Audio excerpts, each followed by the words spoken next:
여러분들 2교시에서는 저희들이 그 5장의 마지막 부분하고 데이터베이스에 대한 얘기를 좀 이제 시작을 해야 할 수 있을 것 같아요.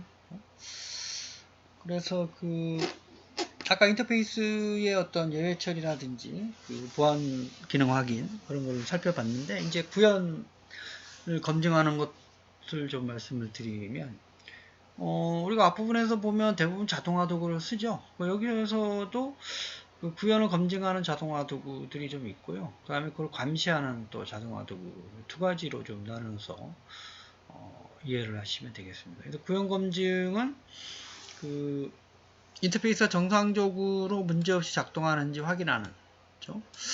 그래서 이제 인터페이스라고 하는 건 모듈 간 인터페이스, 그 다음에 시스템 인터페이스 다 생각을 하시면 되고, 그 인터페이스가 여러분들이 이제 기본적으로 구현이 돼야 전체적인 시스템이 안정화가 되겠죠. 그래서 이거를 이제 그 구현과 관련된 거하고 감시와 관련된 도구 두 가지로 좀 구분해서 이해를 하시면 되겠습니다. 그래서 요 구현 감시 도구가 있고, APM이라고 아까 그 1교시 때도 말씀드렸었던 걸 사용을 하고, 구현 검증 도구는 요즘 활용화되고 있는 XUnit, 스태프, 피트니스, NetAF, 실레니엄, 저 회사마다, 언어마다 다양한 그 구현 검증 도구들이 있습니다. 그렇죠? 그래서 뭐 당연히 이제 요 도구들 자기네 회사에 맞게끔 커스터마이징을 해가지고 통합 테스트까지 그 진행을 하는 자동화 도구들이 많이 활용이 되고 있습니다. 구현 감시 도구는 스카우터와 제니퍼라는 게 많이 쓰이는데요. 이런 도구들을 이제 우리가 APM이라고 얘기해요. 모니터링, 애플리케이션 퍼포먼스 모니터링 또는 매니지먼트. 그렇죠? 그래서 말 그대로 성능을 관리하는 거, 잘 이제 인터페이스 기능을 구현하면서 원하는 성능 목표치를 잘 달성하고 있는가라고 하는 거를 이제 감시하는 도구들이, 자동화 도구들이 또 쓰이고 있습니다. 물론 어떤 그 자동화 도구를 만드는 회사에서 받은 제품을 당연히 커스터마이징을 한다는 건 여러분들 알고 계시죠? 자기 회사에 맞게끔 당연히 커스터마이징, 환경에 맞게끔 변화를 주는 걸 우리가 커스터마이징이라는 이제 말을 이제 쓰고 있어요. 그래서 원하는 도구를 이제 하나씩 선택을 해가지고 적정한 거 확인을 해야 되고요. 그 다음에 그 모듈 간의 그 인터페이스를 외부 시스템과 인터페이스 확인을 잘 확인해야 되고, 그 다음에 이제 입력값과 선택되는 데이터 값, 그 다음에 이제 생성되는 객체 데이터 이런 거를 실제 예측하고 있는 결과값하고 동일한지 비교를 해야 되죠. 그래서 이제 테스트 케이스를 잘 만들어야 된다고 하는 게, 앞에서 계속 그 테스트 케이스와 시나리오가 상당히 중요하다라고 몇 번씩 말씀을 드렸던 걸로 기억을 하는데, 그래서 그런 것들을 사전에 잘 정의를 해놔야 우리가 세부적인 인터페이스 구현 검증을 확인할 수 있는 거죠. 그 다음에 이제 감시는 감시 도구를 써서 스쿠터나 제니퍼 같은 걸 써가지고 정상적으로 동작하는지 확인을 하는 거예요. 이것도 물론 대시보드 형태로 해주는 도구들이 있기 때문에 스쿠터나 제니퍼도 마찬가지고요. 자기 회사에 맞게끔 요 인터페이스가 구현이 잘 되고 있는지 감시하는, 레포트 기능까지 이제 출력할 수 있는 기능을 가진 도구들을 많이 쓰고 있습니다. 그래서 인터페이스는 구현 검증, 그 다음에 구현 감시 두 가지 도구로 나눌 수 있다는 거죠. 그래서 요런 것들은 우리가 구현 검증과 관련된 거예요. XUnit, 스태프, 피트니스, NTAF 뭐죠? 그 다음에 스쿠터나 제니퍼 같은 경우 감시하는 도구고, 그 다음 옳지 않은 것은 이기 때문에 이게 검증은 스카우터, 제니퍼, 요거는 감시죠, 감시. 그죠? 검증 도구는 아니고 감시 도구예요. 이런 것들이 검증 도구고, 구현 및 감시 도구를 통해서 하는 거 맞고요. 에러 처리도 적절하게 확인해야 되고요. APM이라고 하는 거 우리가 감시 도구라고 했죠. APM. APM은 우리가 감시하는 거다. 왜냐하면 매니지먼트, 모니터링.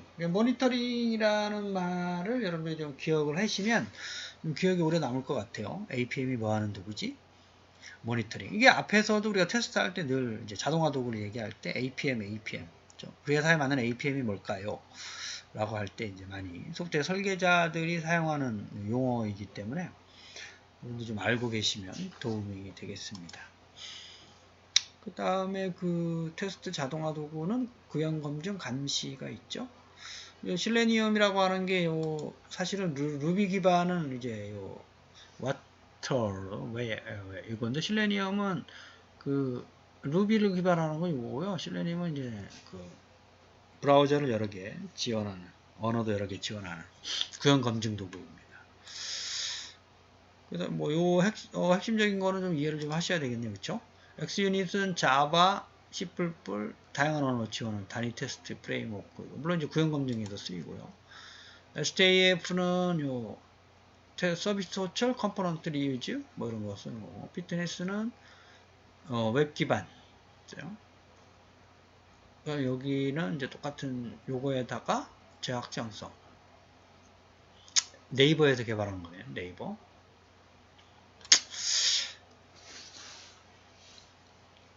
그래서 어쨌든 구현 검증 도구, 감시 도구 여러분들 좀 이해를 해 주시기를 바라겠습니다. 자, 그 다음에는 그 마지막에 해당되는 얘기인가요? 우리가 그 보고서를 만들어야 돼요. 그렇죠? 늘 그 구현 검증이든 감시할 때 그 눈으로 보고 이해를 하는 거 끝이는 게 아니라 어떠한 테스트 케이스를 가지고 어떤 검증이나 어떤 감시 도구를 가지고 테스트를 했더니 뭐 어떤 데서 어떤 테스트 케이스에 어떤 문제가 발생을 하더라, 뭐 이런 거, 그 다음에 어떻게 수정을 했더라, 많은 것들을 좀 이제 이해를 해야 되고, 그 다음에 오류 확인은 이제 그 자동으로 메시지 알람을 표시하는 기능, 그 문자 메시지를 보내는 기능, 이메일 보내는 기능. 이제 급한 거는 문자 알람, 그렇죠? 요거는 이제 뭐 급하지 않은 거는 이메일을 파일로 만들어서 전송할 수도 있고, 그래서 인터페이스 오류를 즉시 확인해서 수정하는 방법이 제일 좋은데, 그런 경우 SMS나 이메일 즉시 오류 발생 확인 메시지를 이제 확인하는 즉시 처리가 제일 좋죠. 즉시 처리. 인터페이스에서 오류가 발생하면 전체적으로 문제가 또 발생할 수가 있기 때문에 이 부분은 상당히 주의 깊게 좀 연계 테스트를 잘 해야 돼요. 그렇죠? 항상 모니터링을 해야 되고, 실제 사용할 때는. 그 다음에 그 오류 처리 보고서 만들어서 보고를 해야 됩니다. 해결 방안도 제시하고. 그래서 주기적인 방법이야 뭐 시스템 업데이트별로 확인을 하든지, 아니면 뭐 그 매주 단위, 또 그다음에 뭐 월 단위, 그죠? 분기 단위 뭐 이걸 확인해야 되고, 그 다음에 제일 중요한 거는 즉시 확인하는 거죠. 이거는 이제 SMS나 그다음에 알람, 경고 메시지, 이메일 이걸로 확인을. 급한 거는 SMS로 한다는 거. 그다음에 주기적인 거는 주, 월, 분기 뭐 이런 거를 얘기하는데, 이거를 이제 주기적으로 오류 발생 여부를 확인해서 그 얘를 이제 파일로 관리해가지고 자주 발생되는 거에 대해서는 어떻게 해결할 수 있을 것인가에 대한 계획을 좀 수립을 하고, 이런 거가 재발이 안 되도록 좀 그 문제점의 기본적인 원인을 해결하는 게 좋죠. 그렇죠? 그래서 이제 주기적으로 확인할 때 이 세 가지를 좀 많이 확인해요. 로그 확인. 그러니까 로그라고 하는 게 이제 그 인터페이스 오류가 발생되어 있는 기록 파일이라고 보시면 되겠죠. 로그라는 게 뭐 기록한다 뭐 이런 뜻이니까요. 그 다음에 인터페이스 오류에 대한 테이블을 확인하는 거예요. 테이블 오류 사항 확인하는 거죠. 그 다음에 감시 도구, 애플리케이션 퍼포먼스 모니터링, 스카우터나 제니퍼 같은 경우 가지고 감시 도구를 해서 오류 발생 여부를 주기적으로 좀 확인해 나가는. 그렇죠? 그래서 이제 주기적인 건 요 세 가지. 그 다음에 상시적인 거 요거 이용을 한다. 그 오류 보고서에는 이제 이런 세 가지 시점적으로 좀 이제 정리를 해야 되겠죠. 이런 내용으로. 그래서 뭐 오류의 발생, 언제 발생했고, 언제 끝났고, 무슨 원인으로, 어떤 증상으로 해서 어떻게 처리했고, 그래서 결론적으로 어떻게 처리를 잘했다. 이걸 이제 빨리 해야 돼요. 빨리 보고하고. 특히 이제 심각한 오류인 경우 운영할 때, 테스트할 때야 뭐 이제 하지만 크게 중요하지 않지만 실제 운영할 때는 이게 상당히 중요한 요인으로 작동할 수 있어요. 전체가 시스템이 다운되기 때문에 이 시간 공간에 따라서 기록을 좀 해야 되고, 실제 발생할 때 이런 거를 좀 고려해서 보고를 해야 돼요. 그렇죠? 우리 오류가 처리 간과되면 진행 상황에 대한 거, 완료되면 완료됐음, 그렇죠? 이런 걸 전체적으로 오류 발생 언제 했고요, 어떻게 처리했더니요, 다시 발생 안 합니다. 뭐 이런 것들을 기록한 그 문서, 요거를 이제 위에 계층적으로 위에다가 순서대로 좀 보고를 해야 그 위에 있는 분들께서 의사결정하는데 도움을 줄 수 있기 때문에 항상 고려를 해서 작성을 하셔야 됩니다.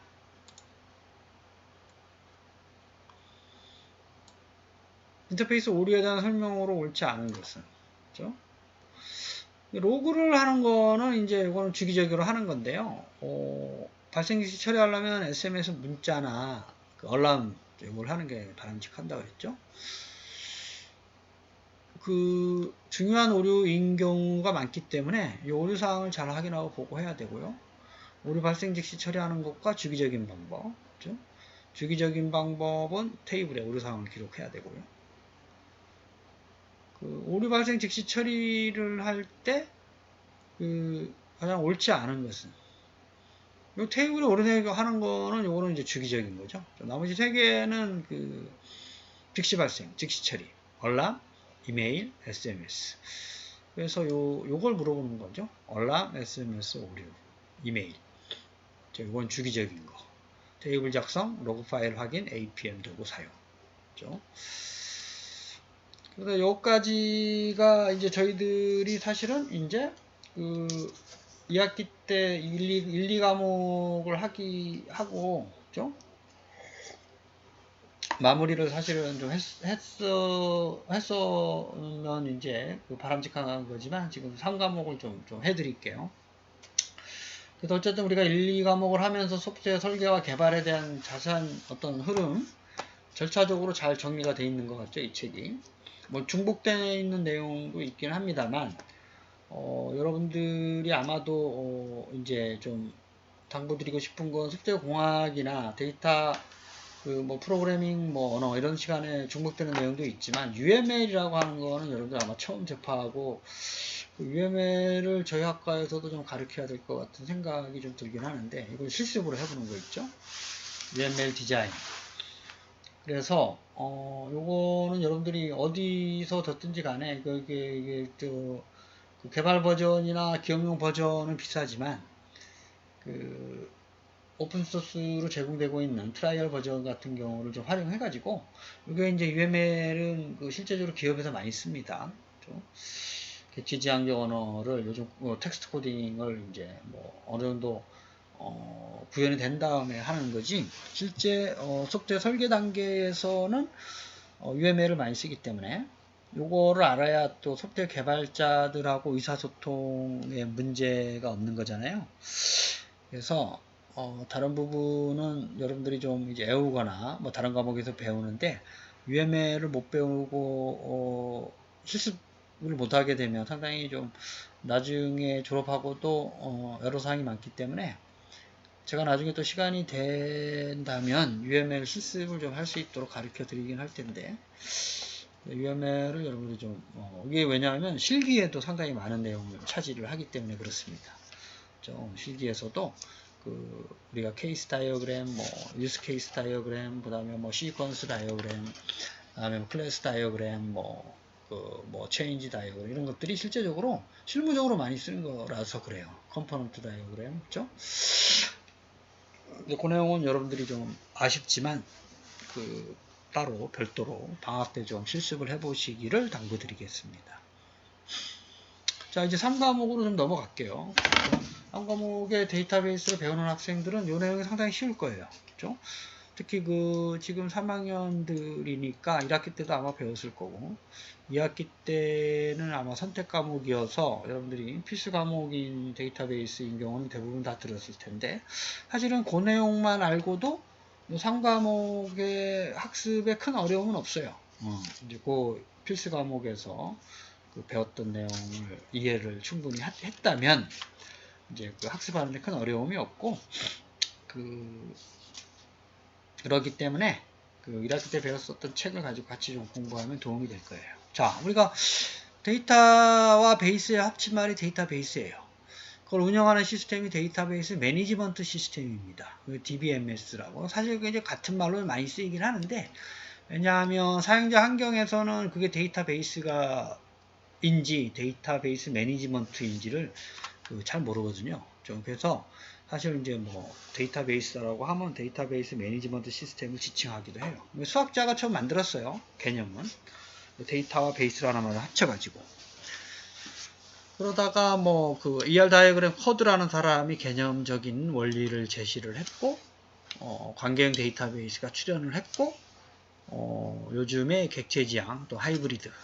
요즘은 이제 비정령 데이터 분석 데이터베이스 오픈소스 프레임워크가 엄청나게 많이 나오고 있습니다. 그렇죠? 빅데이터 분석용으로.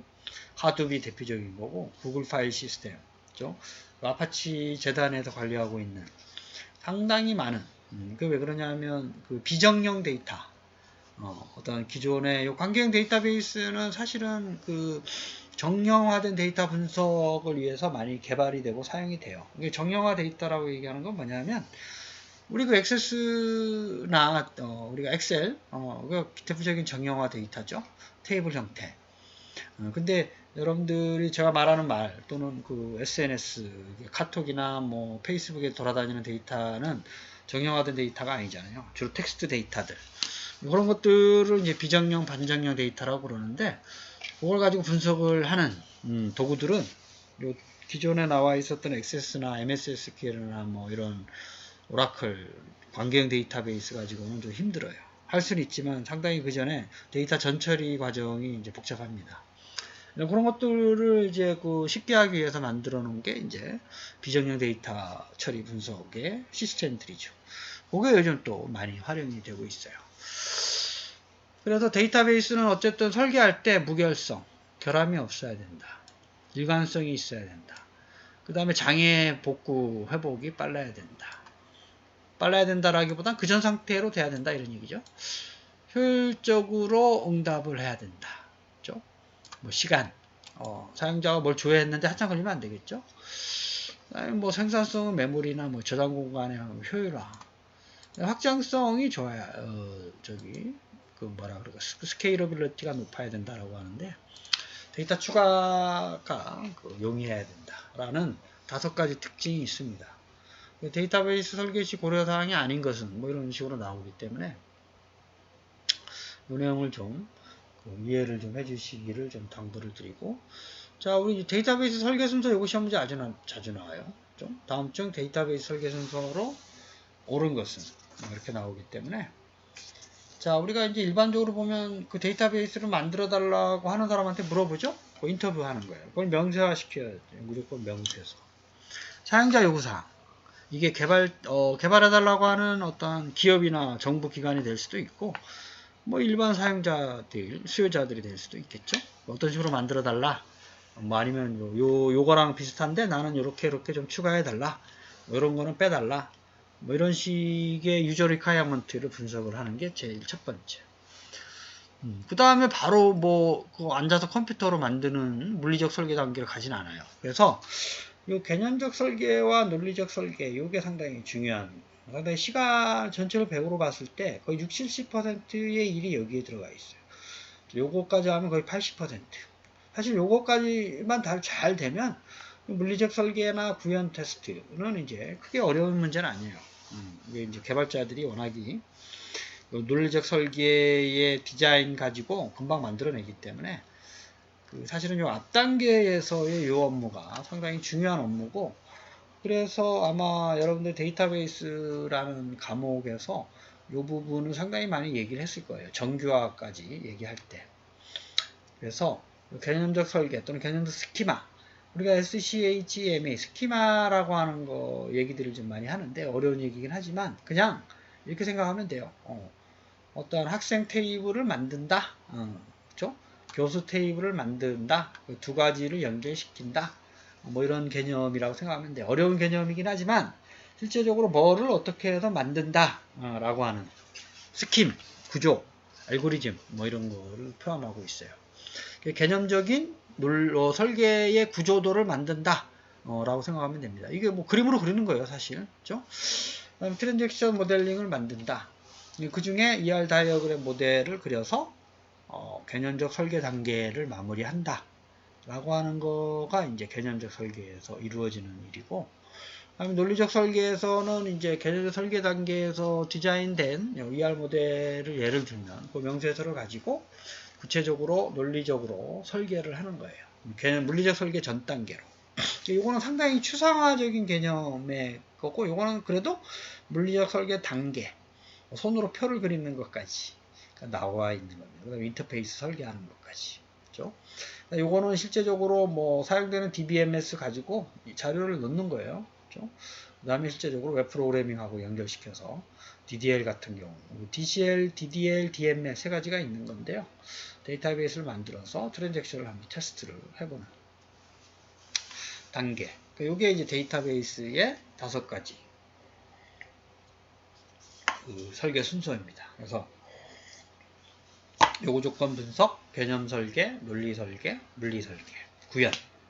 이 단계를 여러분들이 반드시 요거를 좀 외워주시기를 당부의 말씀을 드리겠습니다.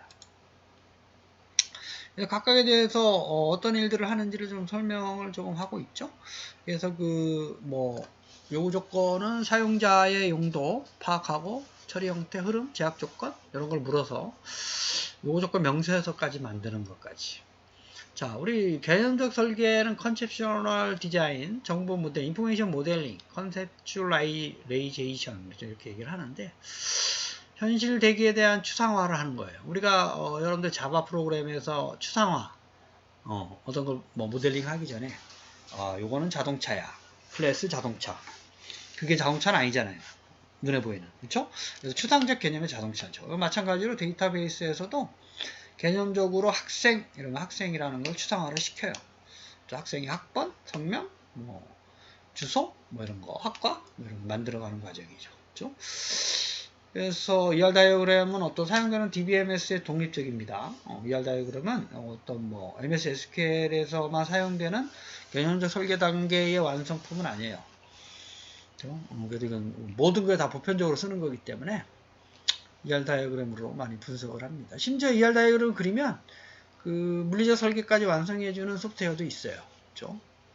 그 교육용으로도 많이 쓰고 있고, 실제적으로 개발에서도 회사들마다 사용하고 있는 게 있습니다. 자, 그 다음에 데이터 모델링이라고 하는 논리적 설계 단계에서는 개념적 설계에 있는 결과를 가지고 논리적 스키마를 만들어 가는 건데요. 실제적으로 보면 어떤 관계형 데이터베이스의 테이블을 만드는 거다 이렇게 생각하면 돼요. 앞에 있는 것들은 인터페이스 설계하고 스키마를 잘 수정을 하고 이 단계에서 정교화 과정을 거치기도 합니다. 그렇죠? 정교화에 대해서는 우리 다음 시간에 또 설명을 드릴 수 있을 것 같은데요. 아마 여러분들 배운 사람은 이제 아마 알 거예요. 제1정규화, 제2정규화, BCNF 정규화, 5정규화 과정까지 거치게 되면 정제가 다 끝나요. 평가 정제가. 그 다음에 물리적 설계에서는 이제 구체적으로 저장을 합니다. 물리적 저장 장치에. 데이터베이스 이제 여기서부터 이제 구체적으로 우리가 컴퓨터에서 하는 일이죠. 레코드라고 해서 필드를 이제 값을 입력을 하고, 그 다음에 기본 키, 외래 키 하고, 그 다음에 트랜지션 설계 어떻게 하는지 하고, 쿼리 만들고, 이런 과정들이 이제 많이 들어가요. 그 다음에 최종적으로 데이터베이스를 구현해서 물리적 설계 단계에 있는 거를 이제 DDL, DCL, DML 세 가지를 만들어가는. 그 다음에 웹 응용 프로그램과 연계해서 트랜잭션을 만들어서 응용 프로그램 안에 ODBC, JDBC 플랫폼 미들웨어 이용해서 웹 프로그래밍의 구체적인 조회, 삽입, 삭제, 갱신 일을 할 수 있게끔 도와주는 이제 DBMS로 구현하는 단계라고 여러분들이 이해를 하시면 되겠습니다. 자, 이제 이런 문제가 이전 기출이라고 되어 있잖아요. 있죠? 이미 나왔었던 거예요. 데이터베이스는 우리가 정보 처리 기사가 올해 말고도 작년까지는 상당히 또 중요한 필기나 실기 다 나왔어요. 여전히 2020년 바뀐 거에서도 데이터베이스가 여전히 중요한 몫을 차지하고 있기 때문에 그만큼 이제 중요하다라고 여러분들이 이해를 하시면 되겠습니다. 그래서 데이터베이스는 여러분들이 필수 과목하고 선택 과목 반드시 수강을 하셔야 돼요. 이거는 이제 여러분들이 그 IT 기업에 가면 데이터베이스 프로그래밍은 반드시 합니다. 웹 프로그래밍에서 모든 게 다 데이터베이스가 아닌 게 없잖아요. 그죠? 그래서 데이터베이스에 대한 개념과 그 다음에 아까 어떤 그 추상화의 논리적 개념적 설계, 요구사항 분석은 또 전담부서가 있으면 하기도 하지만 그것까지 여러분들 할 수 있으면 좋아요. 요구사항 분석하는 방법. 우리가 속도 설계에서 사용자 요구사항 분석을 하는 것처럼 비슷하게 데이터베이스도 사용자 요구사항 분석을 합니다. 그렇죠? 그래서 요구 조건 분석, 개념 설계, 논리 설계, 물리 설계, 구현까지. 1번이 정답이죠. 그 다음에 ER 다이어그램은 상당히 DBMS의 독립적이고 고차원적인 표현 기법이에요. 이건 이제 그 논리가 아니라 개념 데이터 모델링에서 하는 게 아니라 그 인포메이션 모델링, 그렇죠? 개념 스키마 모델링. 스키마라고 하는 게 뭘 만들어가는 과정이에요. 뭐 이게 어려운 말이지만 뭘 만드는 구조, 법칙, 알고리즘, 방법 뭐 이런 걸 우리가 스키마라고 얘기해서 아웃풋이 뭐냐? 개념도 설계 명세서죠. ER 다이어그램이 되기도 하고. 그래서 이제 그런 것들을 우리가 데이터 명세서 이런 것들도 될 수가 있고. 그래서 ER 다이어그램에 대해서는 우리가 다음 시간에 또 설명을 또 할 기회가 있으니까 ER 다이어그램에서 전에 우리가 개체, 속성, 그다음에 뭐 이런 것들을 사실은 구성 요소들을 먼저 좀 이해를 해서 여러분이 이해를 하시기를 당부를 드리겠습니다. 2교시 수업을 마치겠습니다. 감사합니다.